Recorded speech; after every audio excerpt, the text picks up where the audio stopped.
जमलेल्या माझ्या तमाम जागरूक देशभक्त आणि खऱ्या मतदार बांधवांनो, भगिनींनो आणि मातांनो, माझ्या आठवणीप्रमाणे संयुक्त महाराष्ट्राच्या नंतर महाराष्ट्रामध्ये सर्व राजकीय पक्षांची एकजूट पहिला प्रथम झाली असेल. ही विरोधी पक्षांची एकजूट नाही, ही लोकशाहीचं प्रतिनिधित्व आणि लोकशाहीचं नेतृत्व करणाऱ्या सर्व राजकीय पक्षांची एकजूट आहे. आणि मतचोरी करणाऱ्यांना सांगतो की आज नुसती ठिणगी बघताय, या ठिणगीचा वणवा कधी होऊ शकेल एवढं लक्षात ठेवा. तुमच्या बुडाला आग लावण्याची ताकद या ठिणगीमध्ये आहे.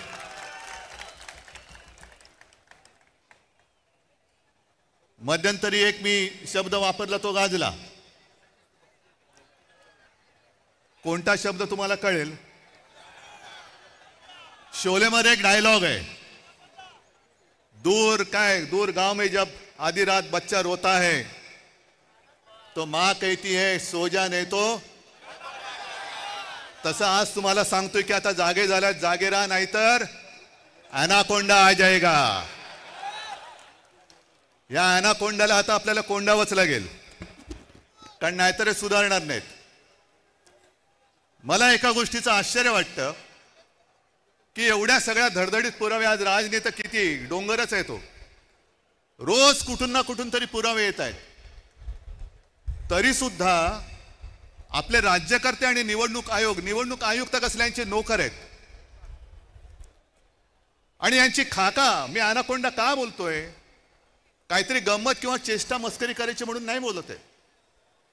यांची भूक क्षमत नाही.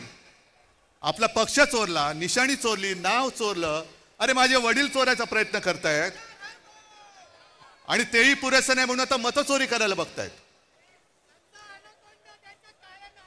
बाकी सगळे इकडे एकत्र आलेले आहेत, पण सत्ताधारी याच्यामध्ये कोणी आलेलं नाहीये. मुख्यमंत्री मध्ये म्हणाले की लोकसभेच्या वेळेला राजकीय म्हणजे आमच्या विरोधी पक्ष म्हणजे आपण कोणत्या मतदारसंघात कसा लाभ घेतलेला आहे याचा पर्दाफाश मी करेन. मी मुख्यमंत्र्यांना तुमच्या सगळ्यांच्या साक्षीने आव्हान देतो आहे की तुम्ही आमचा पर्दाफाश कराच, करूनच टाका एकदा. काय ते दूध का दूध, पाणी का पाणी. पण जेव्हा मुख्यमंत्री असं बोलतायत याचा अर्थ मुख्यमंत्र्यांनी सुद्धा ते मान्य केलंय की मतचोरी झालेली आहे, मतचोरी होते आहे. आज मला अभिमान आहे एका गोष्टीचा. आपण दरवेळेला असं म्हणतो की महाराष्ट्र देशाला दिशा दाखवतोय. आज संपूर्ण महाराष्ट्र आपल्या रूपामध्ये एकवटलेला आहे आणि तो देशाला दिशा दाखवतोय. मी तुमच्या सगळ्यांवरती आता एक जबाबदारी टाकतोय. तुम्ही सगळे, आपण बाकीचे आपले पक्ष वगैरे बाजूला ठेवून एकवटलेलो आहोत. ज्या गोष्टी आता आम्ही करतो आहोत, शिवसेना, महाराष्ट्र नवनिर्माण सेना, राष्ट्रवादी काँग्रेस, कम्युनिस्ट, शेतकरी कामगार पक्ष सगळ्यांचे कार्यकर्ते करतायत, तसं मी सर्व मतदारांना आवाहन करतोय, राज्यातल्या नव्हे तर देशातल्या, की सगळ्या जणांनी आपापलं नाव आपल्या यादीत आहे की नाही हे पुन्हा जाऊन तपासा. आणि आपल्या घरामध्ये आपल्याला न दिसणारी, आपली परवानगी न घेतलेली माणसं राहतात की नाही हे सुद्धा तपासा. कारण जर शौचालयामध्ये 100 माणसं राहत असतील तर तुमच्या घरात किती राहू शकतात. आणि मी मतदारांना का सांगतोय, कारण हे तर सगळे राज तू दाखवले, बाकीच्यांची जशी दुबार तिबार नाव आहेत ती. आज मी दाखवतोय एक असा अर्ज आहे की त्याच्या अर्जाखाली एक शेरा आहे. तो शेरा पहिल्यांदा वाचतो, त्याच्यानंतर मी नाव वाचतो की सदर अर्जाबाबत अर्जदार, आता अर्जदाराचं नाव मी नंतर सांगतो, यांची भेट घेऊन सदर अर्जाबाबतची पडताळणी केली असता हा अर्ज आम्ही केलेला नाही असा अभिप्राय मिळाला आहे. त्या आधारे सदर अर्ज रद्द म्हणजे बाद करण्यात आलेला आहे. आणि हा अर्ज ज्याने अर्ज केलेलाच नाही, आपल्या नावाने ज्याने अर्ज तिकडे कोणी केला हे माहितीच नाही, त्या अर्जदाराने केलाय. आता हा अर्जदार शोधायचा कुठे, तर त्या अर्जदाराचं नाव आहे उद्धव बाळासाहेब ठाकरे. उद्धव बाळासाहेब ठाकरे या माणसाने हा व्हेरिफिकेशनचा अर्ज केलाय ऑनलाईन, जो उद्धव बाळासाहेब ठाकरेलाच माहिती नाही. त्याच्यावरती मोबाईल नंबर खोटा आहे. एक 2 दिवसापूर्वी मी बसलो होतो मातोश्रीमध्ये लोकांना भेटत. मला रवीने येऊन सांगितलं की निवडणूक आयोगाची माणसं आलेत. म्हटलं निवडणूक आयोगाची म्हणजे साधू संत येती घरा, तोची दिवाळी दसरा. आता दिवाळी झाली, दसरा झाला, हे कशाला आले? मग निवडणूक आली असणार.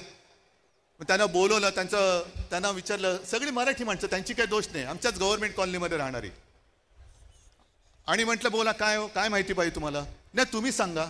म्हटलं मी काय सांगू, मला काय माहिती तुम्हाला काय पाहिजे? नाही टेलिफोन नंबर बरोबर आहे का? म्हटलं टेलिफोन नंबर खोटा आहे. मग आणखीन काय तुम्हाला सांगायचं? म्हटलं मी कशाला, तुम्ही माझ्याकडे आलात. नाही तुम्ही अर्ज केलाय व्हेरिफिकेशनसाठी. मग मी अनिल परबना विचारलं, अनिल देसाईला विचारलं, सूरजला विचारलं, कोणी आपल्याकडनं अर्ज केलेला नाही. आणि विशेष म्हणजे हा अर्ज कधी केला गेलाय? 23/10/2025 म्हणजे कालच्या 23 तारखेला अर्ज केला गेलेला आहे. आणि कुठून केलाय? ते सक्षम नावाचं ॲप आहे. तर सक्षम नावाच्या ॲपवरनं हा प्रकार कशासाठी कोण करत होतं? मी रितसर तक्रार केली की कोणी हे केलेलं आहे. याचा अर्थ असा की माझ्या नावाने खोट्या नंबरवरून OTP काढण्याचा प्रयत्न झालाय. हे सगळं प्रकरण हॅक करण्याचा प्रयत्न झालाय. आणि कदाचित आपण 14 आणि 15 तारखेला हा विषय हातात घेतल्यानंतर 23 तारखेला अर्ज केला गेलाय. म्हणजे माझ्या सकट माझ्या कुटुंबातील 4 जणांची नावं मतदार यादीतून बाद करण्याचा प्रयत्न केला गेलाय का, हे आता आपल्याला शोधलं पाहिजे. कारण नक्की काहीतरी याच्यात डाव आहे. आज इतके वर्ष मी मतदान करतोय, पूर्ण कुटुंब मतदान करतोय. अरे एका पक्षाचा प्रमुख म्हणून मी निवडणुकीचा प्रचार करतो आहे. साध्या गोष्टी आम्हाला नाही कळत. ह्याचाच अर्थ असा की जयंतराव, तुम्ही जे बोललात की यांचा सर्व्हर कोणाच्या तरी ऑफिसमध्ये आहे. आपल्या विजय वडेट्टीवारांनी एकाचं तर नावच घेतलं होतं की ही पक्षाची लोक, ही पूर्ण यंत्रणा, ॲप सकट सगळे सर्व्हर हे यांच्या हातामध्ये आहेत. कोणाची नावं टाकायची, कोणाची नावं काढायची, कोणी किती वेळा मतदान करायचं. आमचं म्हणणं असं अजिबात नाही की आम्ही निवडणुका होऊच देणार नाही.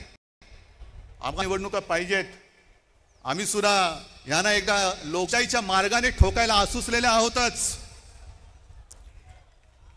पण सदोष आणि चोरी करून तुम्ही जर का आधीच निकाल ठरवून निवडणुका घेणार असाल तर मग जनतेने ठरवायचे की निवडणुका होऊ द्यायचे की नाही. आम्ही नेतृत्व करतो. कोणासाठी करतो?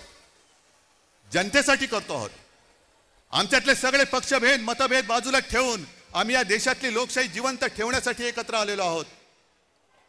हे केवळ मला काहीतरी व्हायचंय, यांना काहीतरी व्हायचंय एवढ्यासाठी नाही, तर या देशामध्ये आपल्या डोळ्यात देखत लोकशाहीचा खून होतो आहे. आणि खून करणारे आपल्या समोर दिमाखात त्या खुर्चीवर बसलेत आणि त्याच्या चरणी घालीन लोटांगण आम्हाला आमच्या आई वडिलांनी शिकवलेलं नाही. एवढी लाचारी करणारी अवलाद या महाराष्ट्राने कधी बघितलेलं नाहीये. आणि म्हणूनच हे जे काय चाललेलं आहे, हे नुसतं आम्ही येतोय, राज काहीतरी करतोय, मी काहीतरी करतोय, पवार साहेबांची राष्ट्रवादी आणि त्यांचे सगळे नेते करतायत, शेका पक्ष करते, काँग्रेस करते, एवढ्या पुरतं नाहीये. आजपासून तुम्ही सगळ्यांनी आणि प्रत्येक राज्यातल्या प्रत्येक नागरिकांनी ही जबाबदारी घेतली पाहिजे की मत चोर जिकडे दिसेल तिथल्या तिथे त्याला फटकावला पाहिजेच. लोकशाही मार्गाने फटकवा. आता लोकशाहीचा मार्ग तुम्हाला माहिती आहे. आम्हाला कायदा हातात घ्यायचा नाहीये, पण कायद्याचा खोटा दांडुका जर आमच्या डोक्यात मारणार असाल तर त्या दांडुक्याचं सुद्धा काय करायचं हा सुद्धा निर्णय घ्यायला ही महाराष्ट्रातली जनता सक्षम आहे. परत एकदा सांगतो, आज ही सगळी एकजूट झालेली आहे. ॲनाकोंडा तर बसलेलाच आहे. मी मागे सुद्धा तुम्हाला आवाहन केलेलं आहे की जसजशी निवडणूक येईल तसतशी यांची दडपशाही सुरू होईल. आम्ही प्रामाणिकपणाने कायदेशीर मार्ग अवलंबतो आहोतच. येत्या काही दिवसात हे सगळे पुरावे घेऊन आपण न्यायालयात जाणार आहोत. बघू न्यायालयामध्ये तरी आपल्याला न्याय मिळतो की नाही याची सुद्धा परीक्षा होईल. निवडणूक आयोग तर तिकडे लाचार झालेलाच आहे. शिवसेनेची केस तिकडे सर्वोच्च न्यायालयात 3-4 वर्ष सुरूच आहे. पण आता मात्र आम्हाला न्याय पाहिजे. सगळे साक्षी पुरावे दिल्यानंतर आम्हाला आता न्याय मिळाला पाहिजे. आणि जर का त्या न्यायालयात न्याय मिळेल अशी आमची खात्री आहेच, पण नंतर जनतेचं न्यायालय या सगळ्या मतचोरांचं काय करायचं याचा निर्णय घ्यायला हे सक्षम आहे. तुमच्या मनगटामध्ये ताकद आहे का नुसतं आम्ही दोघं भाऊ बनून एकत्र आलोय म्हणून आता आपलं काम झालं? आम्ही एकत्र आलोय ते तुमच्यासाठी आलेलो आहोत.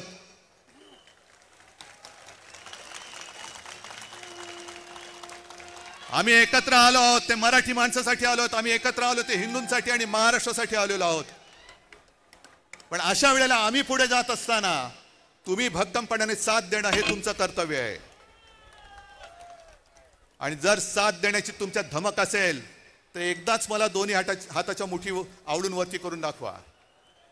आणि मुद्दामून या तुम्हाला सांगितले कारण फोटोग्राफरने फोटो घेऊन हा मतचोरांच्या बादशाकडे पाठवून द्या. बघा ही मूठ महाराष्ट्राने आवडलेली आहे. जर मत चोरी करून तुम्ही निवडणुका घेण्याचा प्रयत्न कराल तर ही मूठ तुमच्या टाळक्यात हाणल्याशिवाय राहणार नाही. जय हिंद, जय महाराष्ट्र.